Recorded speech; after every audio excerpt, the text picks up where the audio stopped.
Hello, welcome to Beans and Skeins. My name is Chloe and I talk about knitting and fun hobbies on the internet. Got my cat in the background there, that's Rosie. Today is episode 13 and I have 2 finished knitting objects, 3 finished sewing objects, 4 whips maybe, or 5 whips, I can't remember, and also the first prize winner for the Sweater for Summer KAL that Natalie from Knit Chic and I are running. That is a knit along that's running until the end of June, so June 30th, and the whole premise is making a summer friendly sweater or t-shirt. And yeah, there are details in the description on how you can participate. It's going till the end of June, so there's still lots of time, but I'm doing the first winner from Instagram. That's like based on April. Natalie will be doing the second winner at the end of May from the Ravelry forum, and at the end of June there'll be one from each. So there's lots of ways you can participate if you like. The first winner I will put here on the screen. If this is you, you can contact me on Instagram. The prize is a $50 Canadian gift card, or like online gift card to whatever yarn store or craft store you want.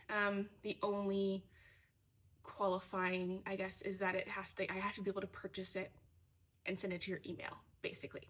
So as long as you can have like a purchase online option, good to go. So just contact me on Instagram and we can sort out what store you'd like. And yeah, congratulations on winning.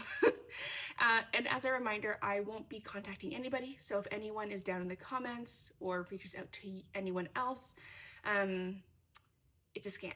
Stay safe out there. Let's not do that today.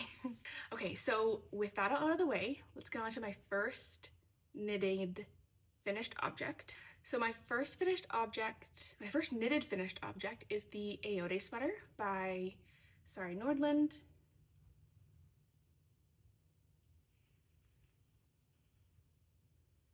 Oh, got some focusing issues. Which way do I go? There we go.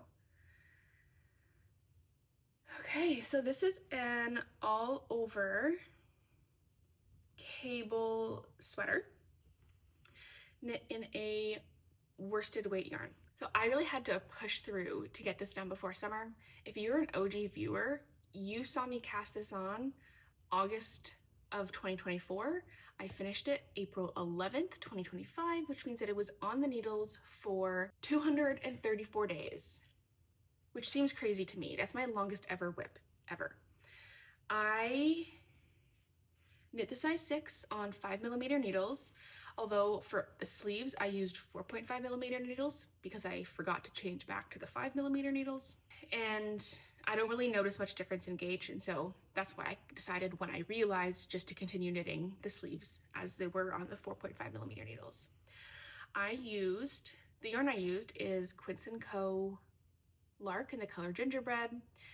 If you have been here for a while and you've seen the whole saga that was this sweater, the original yarn that I ordered came from a yarn store. There was 2 different dye lots and I thought it would be fine and I could do like helical knitting, but the dye lots were different enough that it was actually quite noticeable even with all the texture and helical knitting.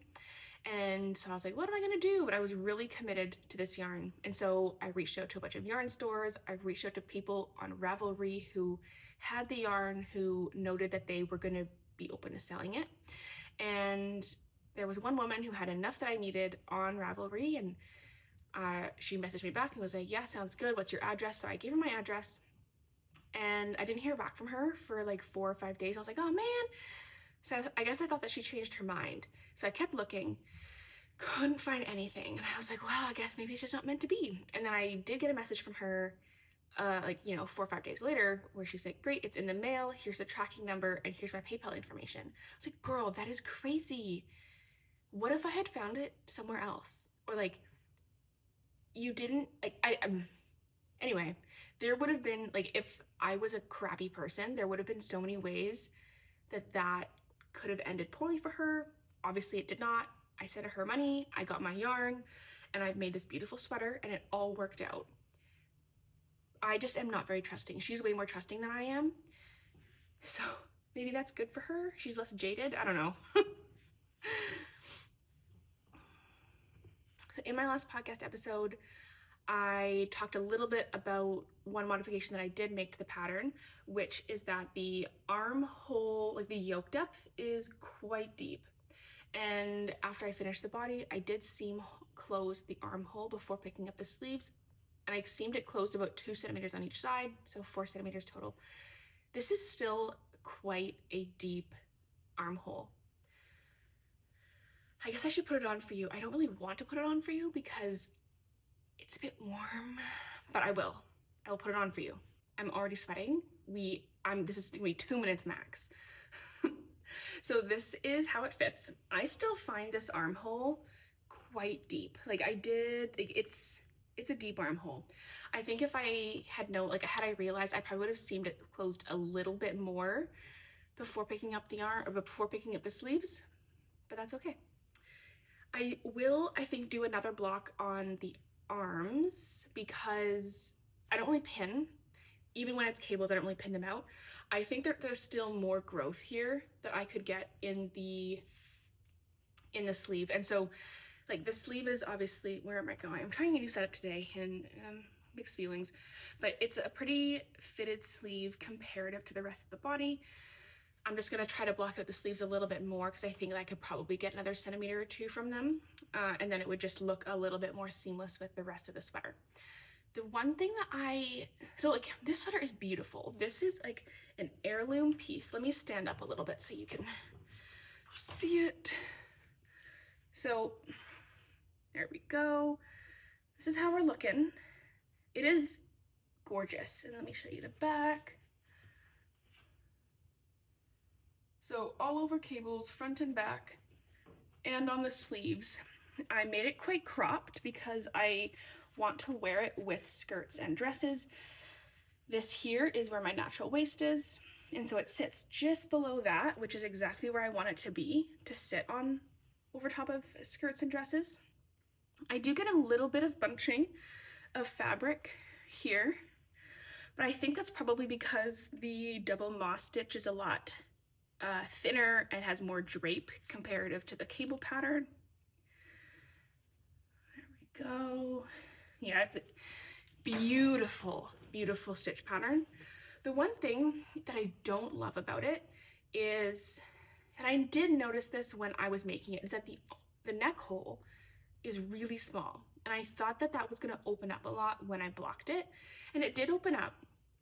Like, there's room here, but the way that it naturally wants to sit is quite close to my neck here. And then this like comes up my neck. Like, almost like a little mini mock neck, but not quite. Sorry, I feel like I'm losing my voice a little bit. That's weird. And like, I think in the fall and when it's cold and in the winter, oh my God, I gotta take this off. Hang on. Oh my gosh. It is warm. It's warm. Okay, so I think in the fall and in the winter, like when I do want more neck coverage, that will be nice. Or if I'm in like a cold climate or whatever. But I prefer it when the neckline ends where my neck starts. Does that make sense? Like the neckline starts down here. Let me show you. And then, you know, ends before getting any vertical height. I don't know. Maybe that's nitpicking. I'm not sure. But that is my preference for necklines. So this is a little bit taller than I would prefer. I think when I block the sleeves out, I might try to like get a little bit more stretch out of that, or potentially, well, no, I didn't do a whip stitch. I did like a knit together bind off, and it has stretch in it, so I don't think that's the problem. I think it's just a tight neck hole.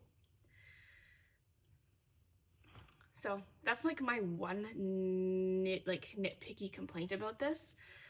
I feel like anyone who's been with this channel from the start is like, oh, sorry, Gus sees a bird. Anyone who's been with the channel for a while is probably thinking like, oh my God, thank goodness she's done. I never have to hear about this Aiode sweater again. I think it's been probably on like most of my podcasts at this point. So that's pretty much a wrap on the Aiode sweater. I have not worn it at all since I finished it. It's the end of April today, not today, but like this week is the end of April. It's too warm for a worsted weight all over cable pattern. So this is just gonna pretty much sit in my closet until fall. I'm going to Iceland in September. I'm getting married there. One of the big reasons why I was pushing to get this done this summer was because I thought that maybe like over my second dress that I'm going to be taking, because I'm super bougie like that, I thought that this would be like really nice to wear over top of it. And so when I get my dress, I'm going to try it on. I'm going to see how it looks. There may be wedding photos with my Aiode. There may not. Who's to say? Who's to say? My second finished object is the Curator sweater by Pearsell. This is a test knit that by the time that you see this video, the sweater I believe will be coming out imminently. I'm pretty sure it's coming out like the first or second week of May, which is why I'm going to be including it. I knit these size 6 and I did 3 rounds of waist shaping. It's the first time I've ever done waist shaping, and this is how I found out I don't really like waist shaping. Which I feel like is a good thing for me to know, you know? You don't know until you try it out. So you can see here along the waist, there is a slight decrease to about here, and then I did increase out a little bit for the hips. I feel like the real show-stopping part about this sweater is the fit on the shoulder. Let me get a little bit closer so you can see. So this has a, it's not just like, it's a, I believe it's like a simultaneous set-in sleeve. So you knit part of the back panel. Hang on, I'll point it out. Anyway, so it's got this like seam here down the sleeve, and it's got this cable. I modified mine by carrying the cable all the way down the body, which is not as it's written in the pattern. And then I also chose, just kind of for fun, to carry it down into the ribbing also. Mostly was an accidental modification for the first part. I just assumed that it carried down the body. It actually doesn't. So the pattern, you can do the cable, you could not do the cable. The cable is supposed to end here when you join for sleeves. I've obviously carried mine down. I really like it, and some other testers really like that modification, and so they've created versions that also have the cable running all the way down. I think it looks really nice. And yeah, I did a straight sleeve. Because of the set-in sleeve, it doesn't feel like there's too much bulk on the sleeve. And so I do have like, you know, 2 arms worth here at the cuff. That's the word, at the cuff. But I think it rolls up really nicely, and I think it's great. I really love the fit over the shoulder. I think it is like quite polished and professional. It's not gonna rise up because of the way that it's designed, so it just fits really well. I'm very impressed. This is Lily's first garment pattern, and I do actually have another one planned. It won't be as part of the test knit because the test knit is ending imminently, but it is going to be maybe in the fall. I have yarn for it already, I just haven't gotten around to it. And this is the shoulder. So you can see there's like a back panel that is knit along here, and then you pick up for the shoulder, start knitting down, and then what you do is you knit a little bit of the shoulder strap, and then you pick up and start knitting the sleeve. So you're knitting the sleeve and doing almost like raglan increases at certain parts to make it look like a set-in sleeve without actually having to go back at the end and pick up and then do a bunch of short rows. There's something about doing short rows on a sleeve that I just hate it. I hate doing them. So any reason I can find to not do short rows on a sleeve, I will take that. Please send it to me. I also think that there is quite a nice shaping here around the neck hole. I didn't do it super clean, but I'm hoping that you can see that. It's kind of got like the increases around here. And yeah, I have been really impressed with this pattern. The yarn that I used is Witchfire Fibers, non-superwash fingering, and their classic Sari in the color Coven Sister. And I did hit gauge with this right away, like no problem. And then it did grow a little bit more than I was expecting during blocking. At first, I was like, my sleeves are past the ends of my fingertips. And like there was lots of relaxing, so that seam was no longer on the shoulder. And I was like, oh crap. Like that's, you know, I would have to restart. And I was like, I'm not gonna be restarting. But then I think like after a couple days, it relaxed back to where it was supposed to be, which was great because now it fits the way that I wanted it to. I did end up going for kind of like a oversized sweatshirt vibe. Like I knit it quite long so that I can tuck it into pants. I just like I knit it quite long because I wanted something thick and oversized, and that's what I got, which is my main reason as to why I wish I hadn't done the waist shaping, is because I don't think that that really is the same vibe. Big and oversized and waist shaping don't really go in the same garment in my opinion. So now that I know that, I also, now that I've got my 2 knitted finished objects, I also have 3 sewing finished objects. So I did the Henrietta skirt, and I did 2 views from the Bisque trouser. So the Henrietta skirt is designed by Spaghetti Western Designs. The Bisque trouser is by Vivian Xiao Chen, and I did 1 pair of like a wide leg pair of shorts, and then I did the tapered pair of pants. So I'm gonna get up, I'm gonna get those on so that you can see. I'm gonna show you because I'm really proud of them. So this is my first finished sewing object. This is the Henrietta skirt by Spaghetti Western Designs, and I knit this in Forest Forge Daisies in the color Well Summer. I got this I got this fabric from Blackbird Fabrics, which is a Canadian fabric store, and I really like it. I wasn't sure about this pattern because I wasn't sure about the gathered side skirts. They made me nervous. Okay, I don't know why I keep touching it. This is what it looks like. I have no idea how to show a finished sewing object, so excuse for the fact that this is super weird and awkward for me. But yeah, it's a high-waisted skirt, elastic waistband. It not knit up. It's sewed up very quickly. It was like a day's worth of work, and I really like it. I've been getting a ton of wear from this, and I think it's like perfectly springy, perfectly summery. And I love the flowers. The flowers are so cute. I believe I made this in the size medium because I wanted less bulk. There's, I think, quite a lot of positive ease in this pattern. But anyway, yeah. These are my Bisque shorts by Vivian Xiao Chen. This is view C, I believe, in the pattern.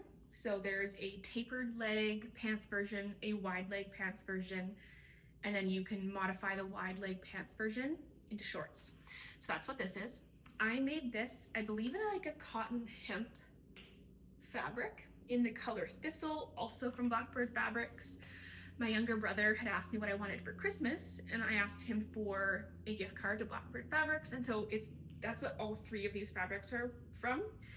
And it was very satisfying to be able to say, hey, look at the things that I made with the Christmas gift you gave me. So that's very exciting. I am so proud of these shorts and the pants that I made, because these are my most challenging pattern that I've ever sewed. There's a slash pocket. It's so crisp. There's pleats in the front. And I just think they're really beautiful. And I also did a patch pocket on the back. And yeah, I think that this turned out so good. I'm so proud of them. And I would definitely make another pair. I don't have any fabric at the moment, I don't think, but I love them. Finally, this is the tapered leg version of the Bisque trouser by Vivian Xiao Chen. I didn't do any pockets on this one, but I do still have the slash pockets here on the side. This was the second pair, so I did the shorts first and then I did this. And I think these turned out awesome. They fit so well.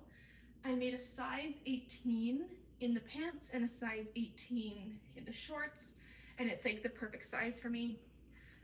These are so comfy, like fits perfectly around the waist. These pockets, I'm gonna have to like somehow figure out how to get a close-up of these pockets, because there you go, maybe that should work. I am just so pleased with how they turned out. I have a lot of doubt about my sewing ability because I am not a very good sewer. So with these, it was like I took it very slow. Same with the shorts. I took it very slow, watched a tutorial, and like really focused on the details. This is like a micro houndstooth in the color black and latte. It's a cotton linen blend, also from Blackbird Fabrics. And the reason why I picked this color and this pattern was because I wanted pants that were professional enough to wear to work, but still comfortable enough to wear around the house, and that's exactly what these are. I love them. I have no notes. I have plans to make another pair. Sorry, I feel like my head's getting cut off. I have plans to make another pair, but I cut them out wrong. Anyway, when I make them, I'll tell you all about them. But yeah, that's what this is. I love them. And so this is a slightly dropped crotch pattern, but maybe I'll look at this footage and think differently, but it doesn't give you diaper butt, which I feel like a lot of oversized, relaxed fit pants can. So hooray for Vivian for being an excellent pattern designer. And I love them. Okay, back to the knitting content. My first whip is my entry into the Sweater for Summer KAL, and that is the Oleander Pullover by Audrey Borrego. I picked this one because I love the lace pattern, and I have been making pretty good progress. I will say it's knit from the bottom up, so it's a little bit hard to show you, but I've got the back on try-on cable. Let me untie that. Okay, so, oh gosh, how am I gonna do this? Basically, I have split for the front and the back. So we are here. That's where the front's split. Oh my God. Okay. And then, so I've knit, there we go, about 25 rows of the back panel. I'm starting with the back panel because I'm going to be altering how deep the yoke is on this. I looked at the pattern and it calls for almost 3 repeats of the whole lace chart, which is about 90 rows. That's the same as it is on the body.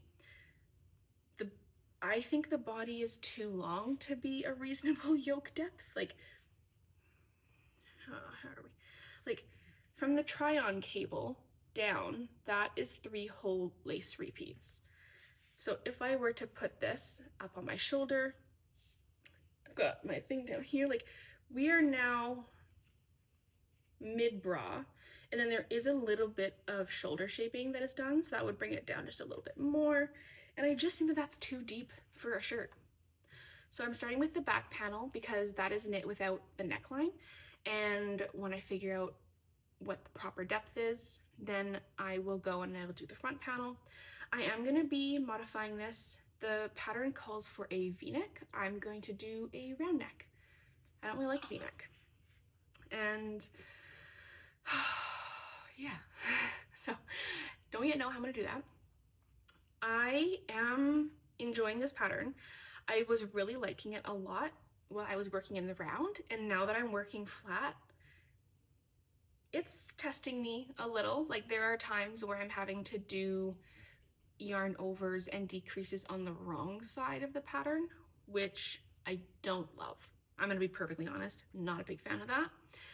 But I think that the overall effect of the fabric is so beautiful. I'm gonna do short sleeves rather than the long sleeves that it calls for in the pattern. And what I really like that the cast on edge has this scalloped texture to it. So what I'm going to do is when I'm joined up at the shoulders, I'm going to be casting on the sleeves from here, and then I'll be knitting them and then just seaming them together. And I think that they're going to be fairly short because I'm going to block this first. Like the lace is going to open up a lot, but I think that this pattern has a reasonably large amount of positive ease. Like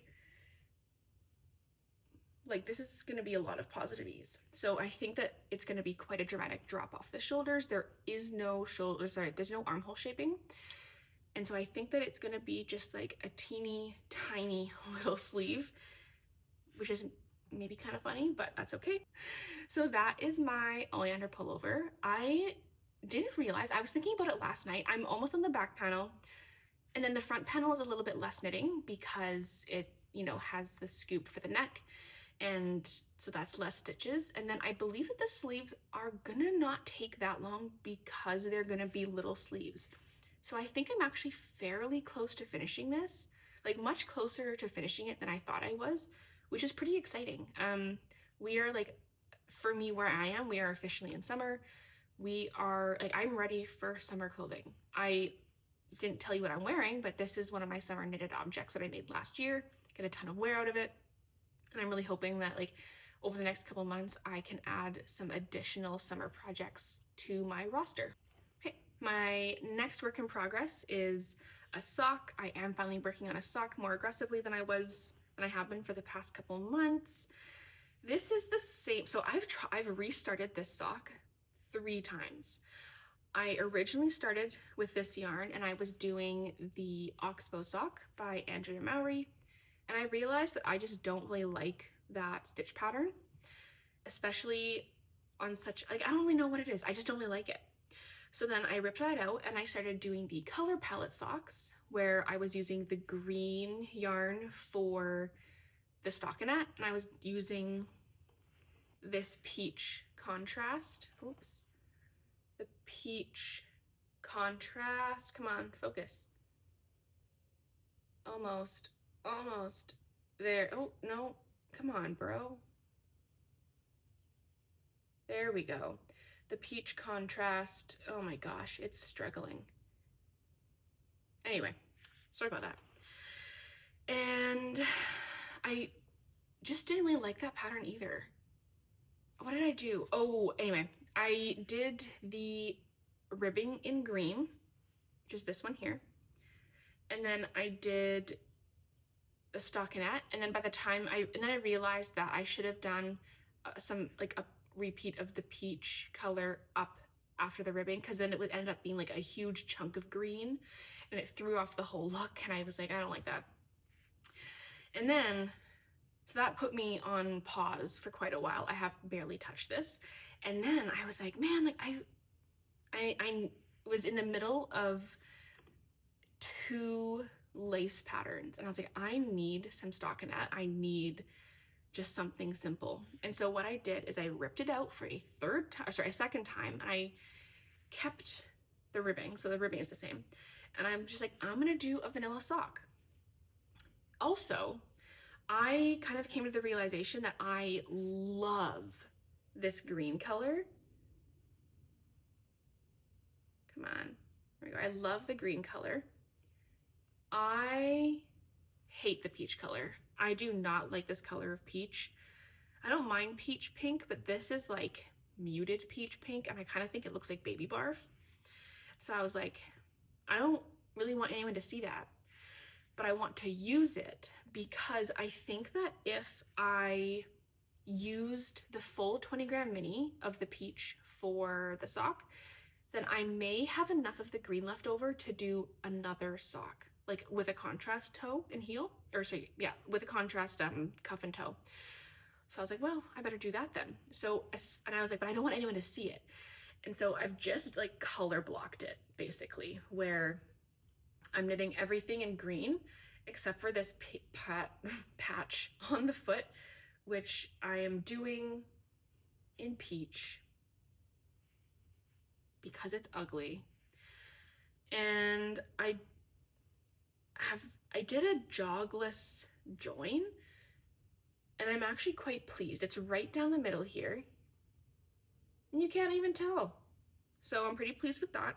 This is just the first sock, so I think maybe 2 centimeters from starting the toe decreases, and yeah.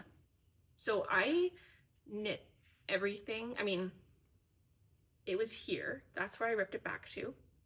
And then everything else that's here that I knit was, I don't know, like maybe like a day or take 2 days worth of knitting, which if I were to power through, I'm sure I could finish this pair of socks in like 3 days, but I just don't wanna. I just don't want to.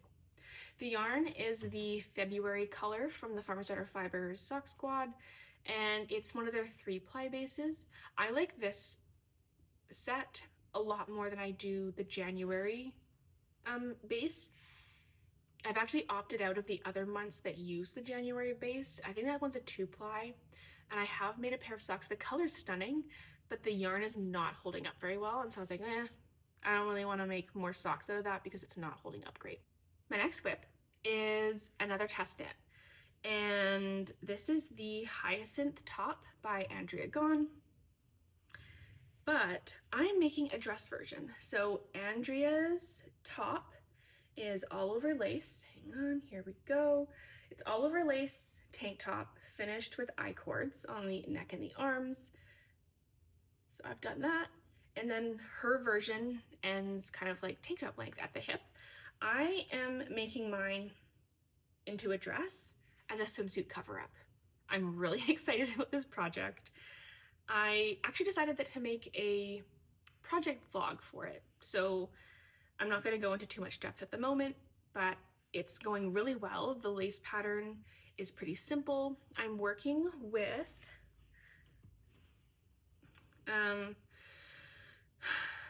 Sammy yarn by Amano, which is 100% Peruvian wool in the color Sugared Violet.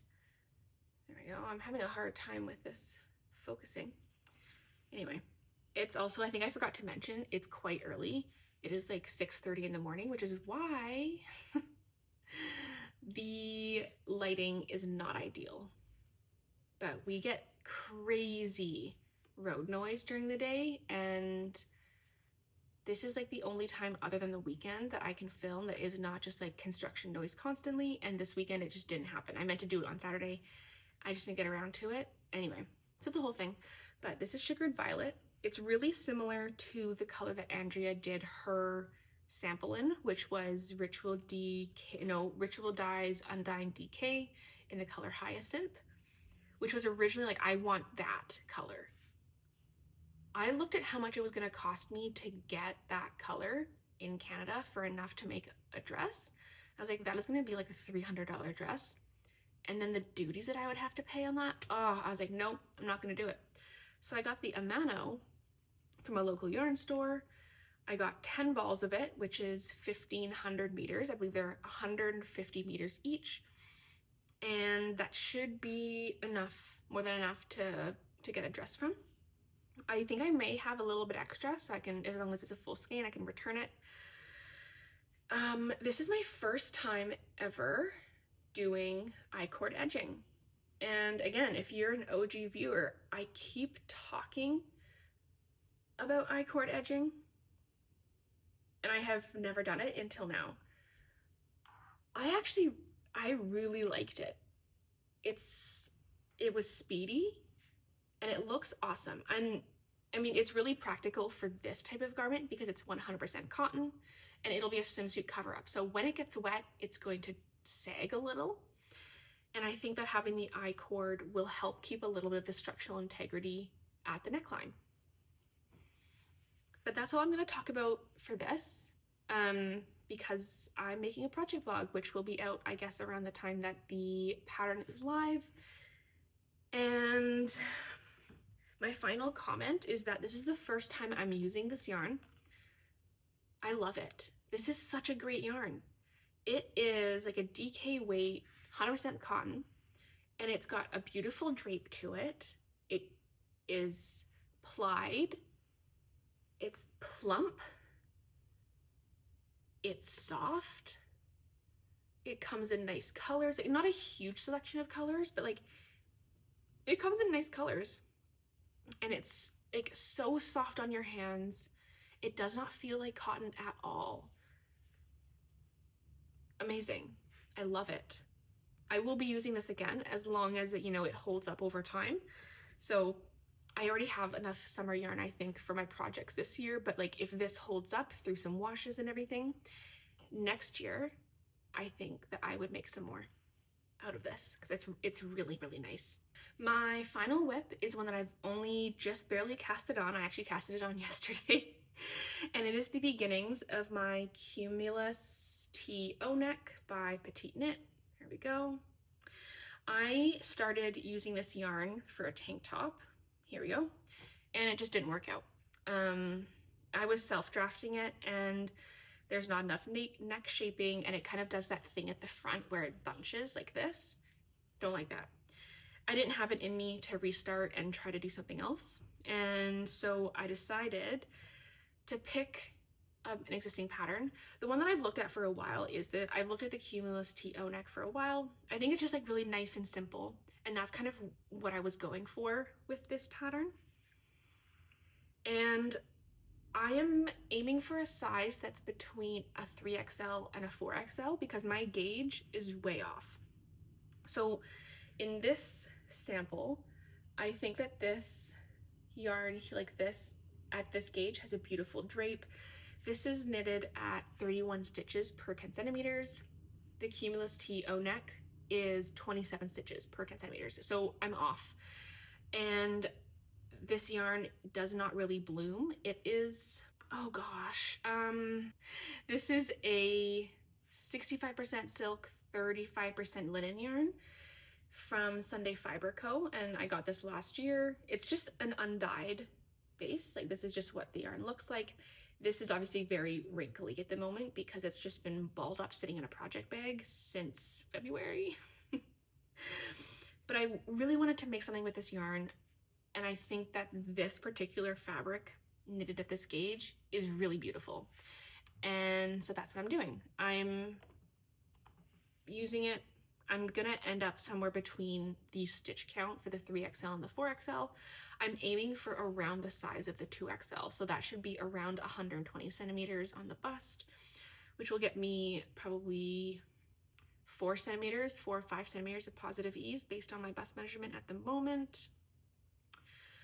And yeah, I have just got this little tiny wedge.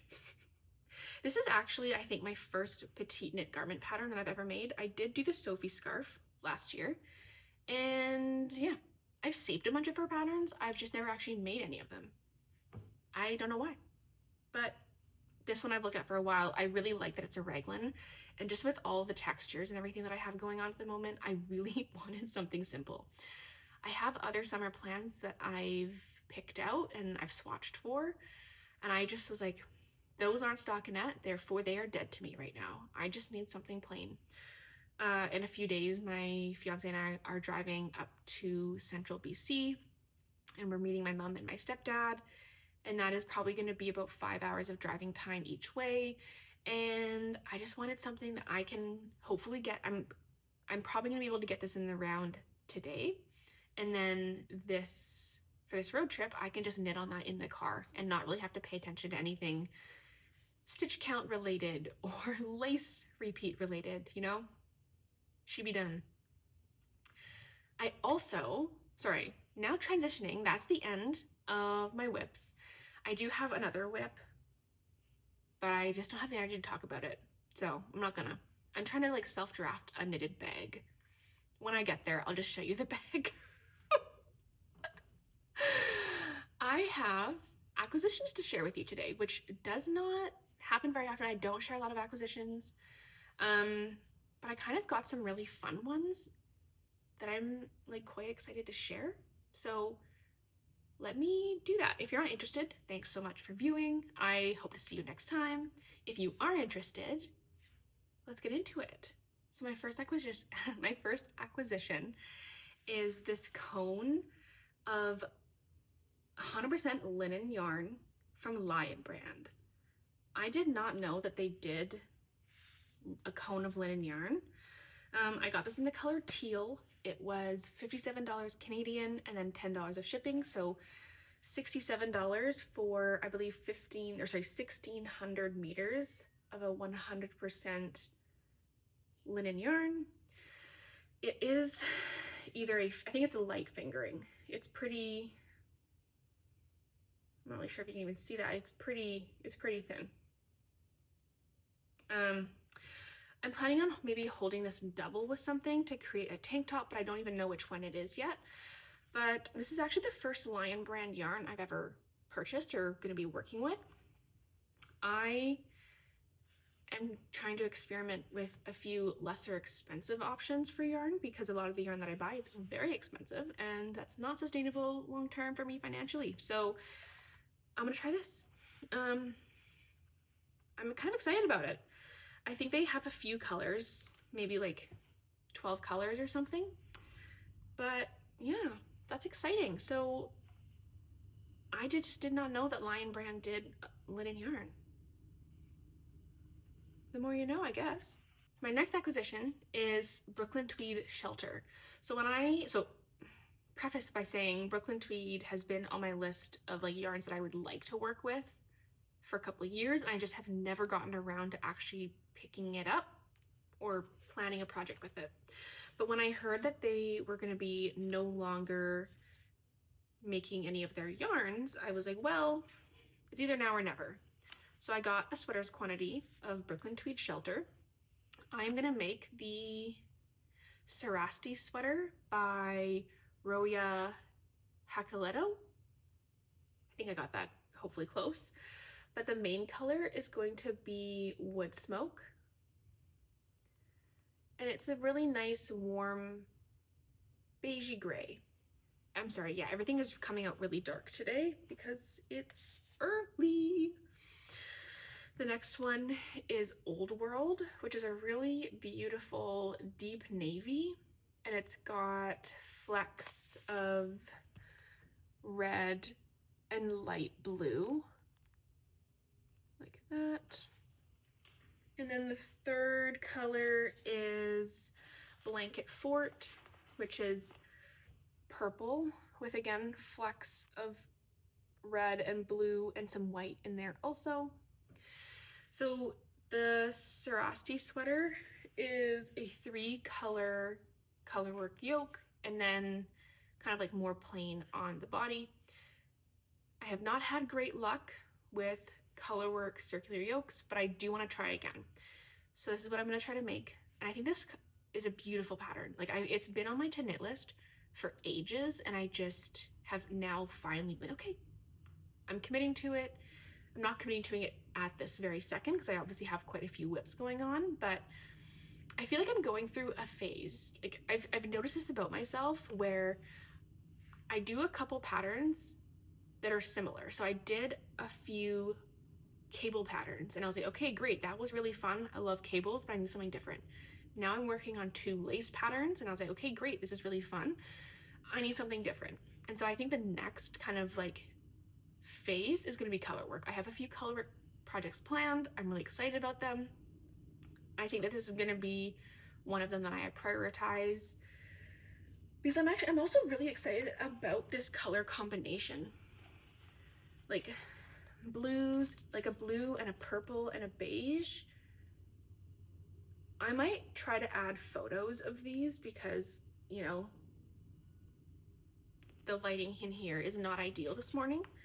So I will add photos. Okay. My next acquisition is I had placed an order with the Wandering Flock for like their custom, not custom, but dyed to order stuff. And I got 5 skeins of their silk mohair in the color Moonrise. It is a beautiful variegated blue and purple. And it's actually kind of funny because this one that I'm holding here, they're all from the same dye lot, but this one has significantly less pink in it than the others do. And I'm actually surprised about how much that's coming across on camera. So that's good to know. Like it's noticeable to my eyes, but it is validating that I'm not going crazy. There is much less pink in this one than in this one. So my plan with this is I want to hold it with a navy yarn.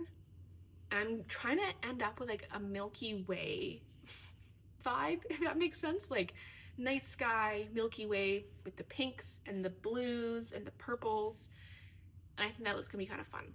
I'm planning on making the Guernsey Genser by Gaughan, which is one of those drop shoulder sweaters with all over texture and kind of differing bands across the body and the arms. It's been on I've wanted to knit it for a while, and I just picture it in kind of like galaxy colors. And this is either gonna be like my biggest creative win, or it's gonna be my biggest creative flop and it's gonna look terrible. I'm really hoping it's the first one, but that is also a plan that I have kind of on my mind at the moment. I mean, going into summer, I'm not gonna be able to be making a DK to worsted weight pattern with wool and mohair, but when it starts to cool off, I think that this is going to be one that I'm hoping to cast on fairly soon, like in the fall, because I love this idea, like just like huge, lots of positive ease. I think I'm gonna make the size like that corresponds to 140 centimeter bust, which will be about 25 centimeters ish of positive ease. So that'll be like a nice big oversized cozy galaxy vibe sweater. I'm excited about it. Okay, my next acquisition, also from the Wandering Flock. So I had this mohair from them in stash that I got from the Knitting Loft, which is a yarn store in Toronto. And so I got the matching color in the baby Paca base, and my plan with this is to make a Cove sweater by the Knit Pearl Girl. The color of this yarn is called Citrine, and it's like it's a true chartreuse. I'm just gonna own up to the fact that I was very much influenced by Ali from Ali Makes Everything, and I feel like chartreuse is supposed to be a color that I think looks good on kind of like a warmer skin tone like mine is. Like I tend to stick to like a more autumnal seasonal palette. If you know, believe in that kind of thing, those are the colors that I do think look the most natural on me. And chartreuse is supposed to be one of them, which is interesting because I look at this and I go like, in what world? But I'm gonna try it. It's an experiment. It's a very expensive experiment, but I'm excited. I've been really inspired recently by the idea of having plain stockinette sweaters in like bright punchy colors, and I just like have not been able to get that idea out of my brain. So this is going to be one of them. I like the Cove sweater because I think it has like an interesting structure on the body, and it kind of has like what looks to be like a little bit of a high-low hem, so higher in the front, lower in the bottom. I know nothing about this pattern. I've never made anything by the Knit Pearl Girl, and I think that that is going to be really fun to do, and I think it's just going to be a fun color. Like stockinette sweaters I kind of find for myself can be a little bit boring, but I think in a color like this, I'm going to be excited to finish it and try it out. So that is my next plan / acquisition. This is the newest acquisition out of these two. These I already had in stash. I will say, so I got 5 skeins of this, and I got 4 skeins of this, and like, it was expensive. The cost of delivery from UPS can suck my dick. Excuse my French. It was $113 cost upon delivery. I paid for shipping, like from Wandering Flock. Like I paid for shipping. They shipped it. UPS brought it to my door and charged me an additional $113.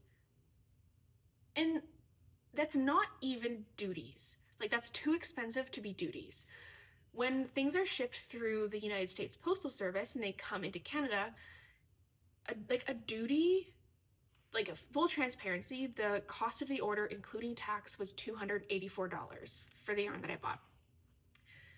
So that would correspond usually to a duty of maybe $40 on the higher end for me, picking up from Canada Post. In what world is $113? Where does that even come from? I looked, it's not tariffs. I don't think tariffs have happened yet. I think they're talking about happening. It hasn't happened yet. It's not tariffs. It's literally just UPS being a piece of shit. Sorry if you work for UPS. Dead to me. Anyway, I have this beautiful yarn, but the cost of these projects has just like skyrocketed, because that means that this yarn, now that I have to add, let's say like an additional like $55 to the project cost because of the cost of delivery fee, that's insane. I'm real mad about it. I just got this yarn like 2 days ago in the mail, and he delivered it and he was like, here's the, and I was like, excuse me? I wasn't mean to him though. I didn't even say anything. I would never take that out on a service worker, but just like, anyway, my last acquisition that I wanted to share, thank you for listening to my rant if you did. This is Knit Picks, so palette and a loft in the color Tarragon, and it's a beautiful like matcha green page from the knitting page. It's another channel on YouTube, calls this color smoothie green, and I'm like, yeah, okay, I dig it. And this, I have no idea if this is a color that's gonna look nice on me. It doesn't really matter. I saw the matcha sweater, and it has like, the thing that I am most drawn to about that pattern is it has like a beautiful, I believe it's contiguous, but like a beautiful structure and design over the shoulder. And I've just been like, I think that was released maybe 6 weeks ago or 4 weeks ago or something, and I've been thinking about it ever since. This is what I'm making it in. And again, this is gonna be like a stockinette sweater with beautiful shaping in a punchy color. No notes. I have no notes. It's gonna be great. It's gonna be beautiful. I really like this green. Again, I have no idea if this is gonna be my color or not. I don't really care. I like it a lot. Yeah. Thank you for listening to all my shenanigans today. Again, sorry about the UPS rant, but for real though, in what world? So, okay. Oh, and if you won the giveaway or the prize for the knit along, don't forget to message me on Instagram and we can sort out how to get that to you. Okay, have a great day. Bye.